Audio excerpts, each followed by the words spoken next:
So N Convention హాల్లో work చేసే workers కూడా చాలా మంది పాపం బాధపడుతున్నారు. మా పరిస్థితి ఏందని చెప్పి చాలా సడుంగున ఘోరంగానే మాకు సడుంగున ఇట్లా ఇబ్బంది పెట్టిరు. మాకు చెప్పలేనా చెప్పలే. మేము ఏరే దగ్గరైనా డ్యూటీ చూసుకునేది. మేము ఏంటంటే ఇప్పుడు మాకు పిల్లలకు చదువులు ఫీజులు కట్టాలంటే, ఇప్పుడు సంఘం గ్రూపులు కట్టాలంటే, మాకు చిట్టులు కట్టాలంటే, రెంట్ అయితే మంత్ 8,000 10,000 ఒక్కొక్కరికి కిరాయి కట్టాలంటే ఎక్కడి నుంచి తెచ్చి కట్టాలి సార్? మాకు సడన్గా మా పొట్ట మీద కొడితే ఎట్లా? మా ఇబ్బంది ఏంటి? ఎంత మీకు నెలకు జీతం ఎంత? మాకు 15,000 దాకా ఇస్తారు సార్. 15,000 ఇస్తారు. ఎప్పటి నుంచి పని చేస్తారు మీరు ఇందులో? 9 సంవత్సరాలు అంటే ఇప్పుడు మాకు ఇంట్లో 13 సంవత్సరాలు అవుతుంది సార్. ఇంట్లో డ్యూటీ చేపట్టి మేము 3,500 నుంచి మేము జీతం చేస్తున్నాం. ఇంట్లో ఇప్పుడు మాకు 15,000 ఇస్తుండు. మళ్ళీ జీతం పెంచే మొక్కల్నే ఇట్లా చేసిండు, ఇచ్చారు. రేపు ఈ నెల పెంచారు. ఈ నెల నుంచి పెంచుతామని చెప్పిండు సారు. మాకు మంచిగా ఉండే ఇందులో మాకు సడన్గానే తెలియకుండానే ఇట్లా చేసిరు. మరి మా పరిస్థితి ఏంటో మీరే చెప్పాలి సార్. మాకు ఏరే దగ్గర డ్యూటీ చూపిస్తారా ఏంటో మాకు తెలియదు. అంటే 15 సంవత్సరాల నుంచి చిన్న పని చేస్తారు. ఇళ్ళనే చేస్తున్నాం సార్. మేము ఏం చేసేవాళ్ళు అందులో? మేము కిచెన్ లో చేసేవాళ్ళం, జాడి కొట్టేటోళ్ళు. మీకు ఎంత ఉంటుంది జీతం? మాకు 13,000 సార్. మరి ఎట్లా మరి ఇప్పుడు పరిస్థితి ఏంది? పరిస్థితి సార్ మాది రెంట్ కట్టుకుంటామే. మేము 7 సంవత్సరాలు అనుకున్నారా మరి ఇట్లా? అనుకోలేదు సార్. మేము నిన్న కూడా డ్యూటీకి వచ్చాం సార్. పొద్దున కూడా డ్యూటీగానే వచ్చాము. మేము పొద్దున కూడా డ్యూటీకి వచ్చాము. మేము ఇక్కడ ఇట్లా కుల్లగొడుతుందనంటే నాకు నిజంగానే హార్ట్ ప్రాబ్లం వచ్చినట్టు అయిపోయింది సడన్గా. ఇప్పుడు ఇంట్లో మాకు వెళ్ళాలంటే కొంచెం భర్తల గురించి ఇబ్బంది ఉంటాయి. మాకు ఒక్కొక్కరు చేసుకోవాలి. మా సంసారం నిలబెడుతున్నాం, నడిపిస్తున్నాం. ఇప్పుడు ఎలా చేసుకోవాలంటే, మాకు ఎట్లా చేయాలంటే మాకు చాలా ఘోరంగా ఉంది. ఇప్పుడు మా పరిస్థితి ఎట్లా చేయాలి అని మాకు చాలా ఒక రకంగా ఉంది సార్. మంచిగానే చూసారు సార్. ఇప్పుడు వరకు సార్ వాళ్ళతో ప్రాబ్లం లేదు, ఏమీ లేదు. మాకు గవర్నమెంట్ నుంచే మరి ఇలా చేశారు. మరి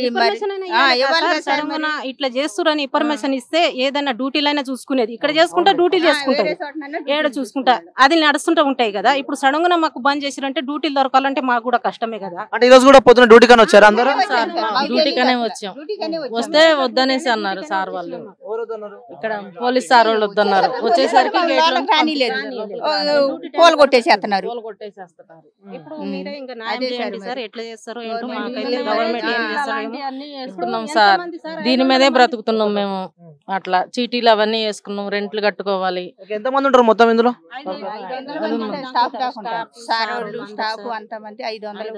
ఇంత మందికి పెడుతుందంటే ఏమైనా ప్రాబ్లమా సార్? ఇంత మంది సార్ వాళ్ళకు పెడుతుండ్రు అంటే పర్మిషన్లు లేక అక్రమేషన్లు లేకుండా ఇట్లా చేసిందంటే ఇన్ని సామాన్లు ఉంటాయి.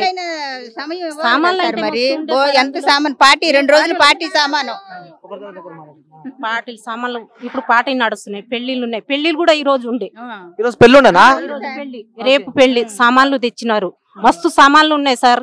ఆ సామాన్లు అంతా కుల్లగొట్టి తీయమని చెప్పినా మేము కష్టపడేటోళ్ళు కూడా తీసుకునేది కదా. మాకు లోపల కూడా రానియలేరు. మాకు పర్మిషన్ కూడా గింత అయినా పర్మిషన్ తెలియదు. మేము డ్యూటీకి అమ్మకానికి వచ్చినాం, మాకు తెలియదు. పొద్దున 8:30కు వచ్చినాం సార్. 8:40 కల్లా ఇక్కడ ఉండాలి సార్. మేము అంటే పని ఉందని చెప్పుకొని పని కోసం వచ్చారు. గురించే మేము వచ్చినాం, మాకు తెలియదు అంటే సడన్ గా ఇక్కడ కుల్లగొట్టిన తర్వాత పోలీసు వాళ్ళు రానిస్తలేరు. అక్కడ సౌండ్ వచ్చేటప్పుడు మాకు తెలుసు. అంటే ఇప్పుడు మనం అలా సామాన్ చూస్తుంటే కూడా సామాన్ అంతా ఎట్టట్టు పడేసి ఎట్టట్టు మొత్తం కోల్పోయింది. తీసుకోలేదు సార్. ఎంత మొత్తం పాడు చేశారు సార్. ఏమీ లేవు. మీరేం చేస్తారమ్మా అందులో? నేను జాడు కొట్టి కడతాను సార్. జాడు కొడతామండి. మరి మా బతుకు తెరుగు పొగట్టేశారు కదా సార్. ఇప్పుడు మరి అది ఇప్పుడు మేము చాలా ఇబ్బందుల్లో ఉండి ఆంధ్ర నుంచి వచ్చి ఇక్కడ కష్టపడుతున్నామంటే మాకు ఇలా ఆధారం చూపించారంటే మా ఆధారం కూల్చేసారు వీళ్ళు. మరి అదండి. మరి డ్యూటీ చేసేదాకా మాకు ఉండాలంటే మేము వండుకొని తినాలంటే కూడా మాకు కష్టమే కదా సార్. పిల్లలకి ఏం పెట్టాలి, మేమేం చేయాలి? డ్యూటీలు ఏడ దొరుకుతున్నాయి మాకు? ఏదైనా ఇన్ఫర్మేషన్ ఇస్తే నిన్న మొన్న చెప్పిరు డ్యూటీలు ఉన్నాయని. ఇక్కడ నడుస్తున్నాయి కదా, ఎన్ని సంవత్సరాల నుంచి చేస్తున్నాం, ఎందుకు డ్యూటీ మానేసుకోవాలని మేము చేస్తున్నాం. ఇప్పుడు సడన్ గా పొద్దున్నే ఇంకా మాకు తెలియని ఇన్ఫర్మేషన్ తెలియని లేదు. ఇట్లా బంద్. అంటే అసలు మీరు అనుకున్నారా అంటే డైలీ వచ్చి పని చేసుకొని పోయి పనిలానే వచ్చారు మీరు అందరికి, కానీ పని కన్నా వస్తే సడన్ గా చూసరికి ఇలా అయింది. డ్యూటీలు దొరకాలంటే దొరుకుతాయా చెప్పు? మాకు చెప్పాలి కదా. ఒక నెల ముందన్న చెప్పాలి, 10 రోజులు ముందన్న చెప్పాలి కదా. మేము డ్యూటీకానే వచ్చినాం సార్. డ్యూటీకానే వచ్చినాం. అంటే ఆల్రెడీ నెల స్టార్ట్ అయిపోయింది. మరి నెల జీతం ఎట్లా? మరి నెల స్టార్ట్ అయిపోయింది. జీతాలు పెరిగే సమయం సార్ ఇది. జీతాలు పెంచుతామన్నారు, జీతాలు పెంచుతాం. మాకు జీతాలు ఇవ్వాలి కదా, మాకు జీతాలు ఇవ్వాలి కదా. మాకు డ్యూటీలు దొరకదనుక మాకు 5-6 నెలలు జీతాలు కూడా కట్టియాలి. మరి ఎవరు చెప్పిందో వాళ్ళు, ఏ గవర్నమెంట్ ఫిర్యాదు చేయండి సార్. మరి మేము అందరం లేబర్లమే, ఒక్కడే ఉన్న వాళ్ళు. రూమ్ రెంట్ అయితే 15 ఏళ్ళు, రూమ్ రెంట్ అయితే 15 ఏళ్ళు సార్ ఒక్క చిన్న రూమ్ కే. మరి రూమ్ కట్టాలంటే ఏమని తెచ్చుకొని కట్టాలి మేము? ఎక్కడ కట్టుకోవాలి? రూమ్ రెంట్ కట్టకపోతే బయట ఇస్తారు. అప్పుడు ఎవరు ఇప్పుడు మాకు ఎట్లా, మా పరిస్థితి ఎట్లా? ఎవరు మాకు సాయం చేస్తారు? గవర్నమెంట్ చేస్తారా? అన్నం పెట్టిండు గవర్నమెంట్. ఎటు చెప్పకుండా కూలగొడితే ఎట్లా? నాగార్జున సారు ఒక కంపెనీ కట్టి మాకు అన్నం పెట్టిండు. మా పిల్లలకు మాకు కంపెనీ కట్టి అన్నం పెట్టినది అక్రమ సమస్య. అంటే పర్మిషన్ లేకుండా నిర్మించారు కదా. అయ్యుండొచ్చు సార్. మరి ముందు పర్మిషన్ ఇవ్వాలి కదా. పర్మిషన్ లేకుండా అక్రమ చోటు అని అనుకోవచ్చు. మరి మాకు మా బతుకు తెరువు పోయింది కదా సార్. 500 మంది పనిచేస్తారు ఇందులో. ఇంకా ఉన్నారు సార్. పాపకి డాడీ చచ్చిపోయిండు అంటే ఇంటికాడ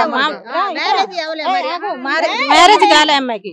ఆమె కష్టపడి వాళ్ళ అమ్మకి సాధిస్తుంది, ఆమె కష్టపడుతుంది. ఏందంటే ఇప్పుడు ఆమెకు పరిస్థితి ఏంటి? ఎవరు ఇంకా రెంట్ కట్టుకోవాలి, ఆమెకు కూడా చేత కాదు, ఇంట్లోనే ఉంటాయి వాళ్ళ మమ్మీ. డాడీ లేడు, ఆమె చెల్లె. ఆమె పరిస్థితి ఎవరు పెడతారు? ఎవరు చూస్తారు సార్? ఆమెకు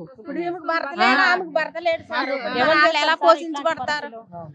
సరే, ఏం డిమాండ్ చేస్తున్నారు మీరు? ఒకవేళ నాగార్జున కనుక ఈ వీడియో చూస్తుంటే, సో నాగార్జున సార్ కి మీరు, మీ సార్ కి వల్ల మాకు ప్రాబ్లం లేదు సార్.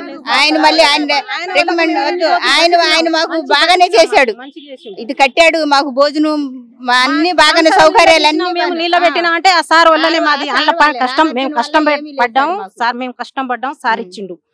ఆయన వల్ల మంచిగానే బతుకుతున్నాం. కానీ మా సార్ అంతే, మాకు ఒక ఉపాధి కల్పించాడు సార్. కాకపోతే ఇప్పుడు ఏంటంటే, ఇప్పుడు ఇంత సడన్ గా జరిగేలాక మా పరిస్థితి ఏంటనేది మాకు అర్థం కావట్లేదు. ఎందుకంటే రెంట్లు కట్టుకుంటాం, చిన్న చిన్న పిల్లోళ్ళు. మాది ఎక్కడ కాదు సార్, మాది ఎక్కడి నుంచో ఆంధ్రా నుంచి వచ్చి బ్రతుకుతున్నాం ఇక్కడ. కనీసం సడన్ గా ఇలా చేసేసేసరికి మాకు ఇబ్బంది. ఏం చేసిండు? ఏమన్నా పిల్లలకు జాబ్లు ఇచ్చిండా? వచ్చి అన్ని చేసుడు కానీ ఏమైనా ఉన్నదా చెప్పు? గవర్నమెంట్ వచ్చి ఏం చేసిండు? కాంగ్రెస్ గవర్నమెంట్ వచ్చి రేవంత్ రెడ్డి సార్ మొన్న రేవంత్ రెడ్డి కుమార్తె పెళ్ళప్పుడు ఇక్కడ జరిగినప్పుడు మీరు ఉన్నాడు, పెళ్లికి వచ్చాడు, ఫుల్ బందోబస్తులో వచ్చాడు. మరి ఇలా చేస్తే ఎలా సార్? మరి ఆయన రేవంత్ రెడ్డి కూతురు పెళ్లి కూడా ఇందులో జరిగింది. అప్పుడు ఉన్నారా? అప్పుడు మీరు ఉన్నారా? మీరు ఇంట్లోనే ఉన్నాం మేము. అప్పుడు సంధి అప్పుడు తెలియదు సార్ రేవంత్ రెడ్డి సార్ కి. గవర్నమెంట్ దాన్ని తెలుసు కదా. ఇంతమందికి కడుపు మీద కొడితే బాగుంటాయా? ఏదైనా ఇన్ఫర్మేషన్ ఇవ్వాలే కదా. మేము బీదవాళ్ళం, ఎట్లా బతకాలి మేము? ఇది కాకపోతే గవర్నమెంట్ కాదు, ఇది కాకపోతే ఏరే డ్యూటీ అయినా చూసుకోవచ్చు. గవర్నమెంట్ పని, మా పని మేము అది చేసుకోపోతున్నట్టు గవర్నమెంట్ పని చేసుకోపోతుంది. అంటే అక్రమ నిర్మాణాలు కట్టారు, కూల్ చేయాలని చెప్పి తీసుకెళ్తుంది. మేము అట్లా బతుకుతున్నాం. కార్మికులు పట్టకూడదు కదా. మరి మాకు కూడా ఒక ఆధారం పెట్టి అప్పుడు మొత్తానికి అయితే మీరు ఏం డిమాండ్ చేస్తున్నారు ప్రభుత్వాన్ని కానీ, లేకుంటే మీ నాగార్జున గారు కానీ ఏం అడుగుతారు చివరిగా? మాకు న్యాయం చేయాలని అడుగుతుంటున్నాం సార్. మాకు న్యాయం చేయాలి. ఏడైనా డ్యూటీ అయినా లేకపోతే మాకు జీతమైనా ఇస్తారా అనేటి మేము కోరుకుంటున్నాం. మేము మాకు కిరాయి 15 ఏళ్ళు నీళ్ళకు జీతం, కిరాయి సగం కిరాయికే పోతాయి. మాకు పిల్లల ఖర్చులు, చిట్టీలు కట్టాలి. చిట్టీలు ఆగరు, సంఘం గురిపోలు ఆగరు. మాకు ఏం అయినా ఫ్రీ బస్ ఒకటి పెట్టాడు కానీ ఏం చేశాడు సార్ రేవంత్ రెడ్డి గారు? అసలు ఫ్రీ బస్ ఒకటి పెట్టాడు అంతే. ఏం పెట్టాడు అసలు? పేదలకు ఏం చేశాడండి ఆయన? ఫ్రీ బస్ ఒకటి, లేడీస్ జుట్టు కొట్టుకొని చేస్తారు. అందులో సగం కిరాయి దింపినా ఇది చేసినా బాగుండే. హేమంత్ రెడ్డి సార్ వచ్చి ఏం చేయలే అందులో సార్. మాకు ఇప్పుడు వచ్చి సడన్గా మాకు కడుపు మీద కాలినట్టు కొట్టినట్టు అయింది మాకు. ఇప్పుడు ఏడ మా పరిస్థితి ఏంటి? 15 ఏళ్ళు జీతం అంటే ఎంత? ఒక 16 ఏళ్ళు, 16 ఏళ్ళు, 17 ఏళ్ళు జీతం ఇస్తుండు మాకు. ఒక భర్త తాగబోతు భర్తలు ఉంటారు. మొత్తం సంసారం అంతా ఎల్లగొట్టున్నాం కదా సార్ మేము కష్టపడి. మరి ఎవరు చేస్తారు? మాకు ఒక్కొక్కరికి 20 ఏళ్ళు జీతాలు ఉంటాయి. మాకు నెల నుంచి మీకు జీతం పెరుగుతుందని చెప్పి చెప్పారు. పెరిగింది ఆల్రెడీ. చేతికి రాకుండా పాయ, చేయికి రాకుండా పాయ వచ్చిన జీతం. ఎన్ని సామాన్లు ఉండే సార్ అసలు కిచెన్ లో? 2-3 లాడీలు అయితే లింపేది సామాన్లు ఉండే. సామాన్లు అన్నీ ఉన్నాయా లేకుంటే వెళ్ళిపోయినాయా? కుక్కల మట్టిలో గ్యాసులు చూడు, టేబుల్, కుర్చీలు, అవి కంప్యూటర్లు, టీవీలు, బియ్యము అంతా సార్. ఓ స్టోర్ మొత్తము. స్టోర్ అంటే సగం ఒక 3 లాడీలు అయితే స్టోర్ సామాన్లు నింపేది. మొత్తానికి అయితే కడుపు కొట్టదని చెప్పాడు. ఏదో బ్రతుకుతారు కోసం వచ్చాం ఈ ఒకరా కూడా లేకుండా చేశారు. ఇప్పుడు మేము ఎక్కడ వాళ్ళు బ్రతకాలి సార్ చెప్పండి? మేము చిన్న చిన్న పిల్లలను పెట్టుకొని వచ్చాం ఇక్కడికి. రేవంత్ రెడ్డి సార్ మరి మొన్న వచ్చినప్పుడు రేవంత్ రెడ్డి సార్ కొట్టిరని చెప్పి మీరు అంటారు, ప్రభుత్వం పని ప్రభుత్వం చేసుకోబోతుంది. ఎందుకంటే మరి ఆయన ఒక పొజిషన్ లో ఉన్నప్పుడు పేదలకి ఇలా జరుగుద్ది అని ముందే ఇన్ఫర్మేషన్ ఇవ్వాలి కదా సార్, మరి చెయ్యాలి కదా.